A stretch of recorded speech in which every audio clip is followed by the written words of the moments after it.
I welcome everyone to my channel. And again, Stories from Life, a novel that will change your life. Martha Shields' right pointing arrow, hope for happiness. Claire lifted her chin. She hated to admit that her brother was right. Do you think I'm not worried? Hank's face softened. What you? It's just that sometimes you need to be more assertive about something. Understand? Why do you care so much about everyone, Hank? Especially about Alex. You're just blowing dust off her. Hank kept his eyes on Travis as he raced his horse around. Alex is the light of my life. If anything happens to her, my life will be over. Claire did not expect such poetry from her brother. But, Hank, this is wonderful. Children are also very important to me. Both you and Travis. I'm willing to do anything to keep you all healthy. So you love us, Claire muttered. He chuckled. What else? Are you sure that this is not a hidden desire to rule? It always seemed that way to me. I know. Sorry, Hank. I can't thank you for not letting me ride, but I'm glad you love me. Hank patted her arm. Don't jump on Jake, okay? He seems to love you as much as I love Alex. You are carrying his child. Therefore, he is so afraid for you and for him. What's wrong? Travis asked as he approached them. Nothing, Claire muttered. She turned around and saw Jake. He was just leaving the stable with his nephews. Hank is driven by love. And Jake? Looking at her husband helping little Matt onto his horse, Claire suddenly realized with complete clarity what she wanted from their marriage. She wants to be as necessary to Jake as Alex is to Hank. Like sunlight for all living things. Before Claire suddenly revealed a simple truth, she loves Jake. She fell in love with him despite his stubbornness and domineering nature. Despite the fact that she tried her best not to fall in love. Jake, sitting on the stallion, looked around as if looking for someone. Then he rode up to the fence of the paddock, leaned over and kissed his wife, and sent the stallion forward. The boys followed. She loves him. If Hank is right and Jake loves her too, that's fine. If Hank is wrong, then Claire Eden will be gone very soon. She will completely melt into Jake. Do you feel well? Jake asked and took Claire's hand. She looked away from the Rocky Mountains, blackening on the horizon, and looked at her husband. They drove the Edens to the airport and were returning to Denver. Claire promised to visit them in Wyoming for Christmas. And in a couple of weeks they were going to spend a few days with Travis at a competition in Las Vegas. Okay, Claire said. And what? You're kind of quiet today. She squeezed his hand. Just think. About what? About how good it is not to hear the arguments of the kids in the back seat. He laughed. Time to get used to it. Soon we will have our own little debaters. Claire turned to look at her husband more comfortably. By the way, we haven't discussed how many children we want to have yet. Have you thought about it? Jake looked at her, then turned back to the road. Can you handle more? I think yes. Dr. Freeman said that pregnancy would solve all my problems. So we can have as many children as we want. How much do you want? Claire spread her hands. Don't know. To be honest, I had never thought about this before. After a moment of silence, Jake said, I don't think we should be limited to one child. I was the only one in the family and felt terribly lonely. Claire put her arm around Jake's shoulders to remind him that he wasn't alone anymore. Let's start with 2 and then we'll see. Let's start with 2 and then we'll see. But is it worth taking long breaks between them? Jake shrugged. Don't know. Maybe it's better that they have a slight age difference? I don't know, Claire laughed. True, we still do not know much about what it means to be parents. He smiled back. I think we can learn everything. I know for sure that they do not need to have such a difference as I have with my brothers. Hank is 14 years older. He is more like a father to me than a brother. And with Travis, we have a 4-year difference, but it's still too much. Jake nodded thoughtfully. I think it's better for us to do what Hank and Alex did. Their children may well play together.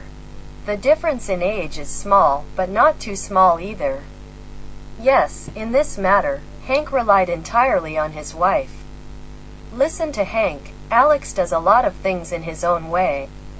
Claire considered. You know, you're right. Perhaps my older brother is not such a despot and dictator at all. Jake glanced at her. Even though he's a cowboy? Yes, despite this. Claire playfully slapped her husband on the back. Chapter 11. Upon waking up the next morning, the first thing Claire found was that she was no longer frightened, waking up in Jake's apartment. The second news was a feeling of insane nausea. She barely made it to the bathroom. A minute later she felt her husband's strong hand on her shoulder. What's happened? Jake asked. Morning sickness? Well, since it's morning and I'm feeling terrible, I am, grumbled Claire, who didn't want Jake to see her in such an awkward position. Jake said nothing and only supported Claire until she felt better. Straightening up, he soaked a towel with cold water and pressed it to her forehead. It's all your fault, Claire said weakly. But in her heart she thanked Jake. The cold wet towel did give her some relief. I know, he said quietly. Sorry. Well, it's not interesting when you don't argue with me. He pushed a strand of hair out of her face. I'm not going to argue with you. You are pregnant by me. And I don't want you to suffer because of my child. Because of our child. Yes. Ours, he corrected himself. If I could, I would suffer instead of you. Easy to say, knowing it won't happen anyway, she argued angrily. All men say that, I swear. He smiled wryly. I see you're better. Maybe cook something to eat? How are you? Claire leaned against the wall with a sigh. Alex says crackers work best. Jake jumped up immediately. I'll go see what we have. Only salty ones, Claire added after him. He nodded. Okay, if they don't, I run to the store. Well done. At 6 in the morning? Do you even know where the store is? Especially since it's open. She trailed off as Jake returned and picked her up. I can go on my own. You didn't really try, he replied. Claire snorted. I was just gathering my strength. Jake sat her on the edge of the bed. By the way, maybe you should stay at home today? Oh no. Claire jumped up abruptly, but her head was so dizzy that she had to grab onto Jake's arm. Recovering herself, she frowned and looked at her husband. Don't treat me like I'm disabled just because I'm pregnant. Besides, how will my subordinates look at it? Don't worry. Eat a few crackers and you'll be fine. Besides, how will my subordinates look at it? Don't worry. Eat a few crackers and you'll be fine. I'll be right back. At the door he turned and looked at her. Are you going to growl at me like that for 9 months? Lifting her chin, Claire couldn't help but smile. I want, and I will. He smiled back. Cruel. Why should I suffer alone? We are both to blame here, so we will suffer together. In the blink of an eye, he was there again and kissed Claire hard on the forehead. Together and always. Don't peek. I just scratched my nose. Claire removed her hand from the silk scarf covering her eyes. Tell me finally what it all means. Now you will see. Jake's voice was ringing like a kid about to go to Disneyland, and Claire was worried about it. Usually, this behavior meant that he bought her some insanely expensive gift. I thought we were just going to have lunch.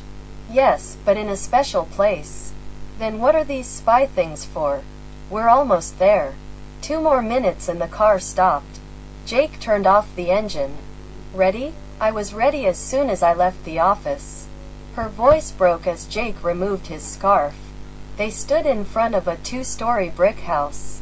The work in the yard had not yet been completed, but the "For Sale" sign was hung with a large "Sold" poster. Her heart sank. Do you like it? Jake asked contentedly. Did you buy it? Claire asked in a choked voice. No, it can't be.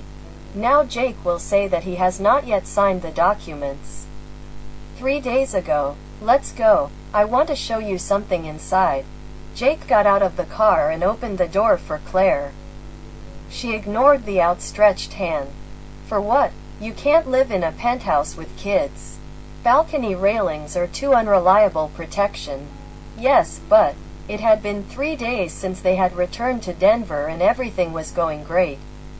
They bonded and, despite Claire's pregnancy, continued to have fantastic nights together. She had just begun to believe that Jake could truly love her. And suddenly he throws out such a trick. Claire coughed. You didn't tell me anything about going to buy a house. Don't you think that all this should have been discussed with me first? Jake was clearly taken aback.